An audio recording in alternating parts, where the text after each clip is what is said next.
रुपए की तनख्वाह पर रखा। अरे 5,000 की तो लोग चाय और पान खा जाते हैं, पी जाते हैं।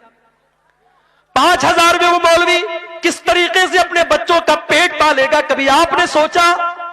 वो बेचारा 10 साल तक मदरसे की पतली दाल पी करके और बगैर छिला हुआ आलू खा करके उसने मदरसे में पढ़ाई की, लोगों के दरवाजों पर भिखारी बन करके जागीर का खाना उसने खाया, और आज जब वो आलिम दीन बन करके आया, आपने 5,000 में और 7,000 में उसको मस्जिद का इमाम बनाया। शर्म आनी चाहिए। मस्जिद के इमाम से ज्यादा तो मोहल्ले में झाड़ू लगाने वाले की और सफाई करने वाले की तनख्वाह है। शर्म आनी चाहिए। और उसके बाद इतनी पाबंदी है कि साहब पूरा मोहल्ला मस्जिद में नजर ना आए। अगर इमाम बेचारा किसी दिन फजर में नहीं आया, मौलवी साहब आप फजर में नजर नहीं आए, पूरा एक एक नमाजी जब तक पूछ न ले और तहकीकात न कर ले, तब तक मौलवी को नहीं छोड़ेगा।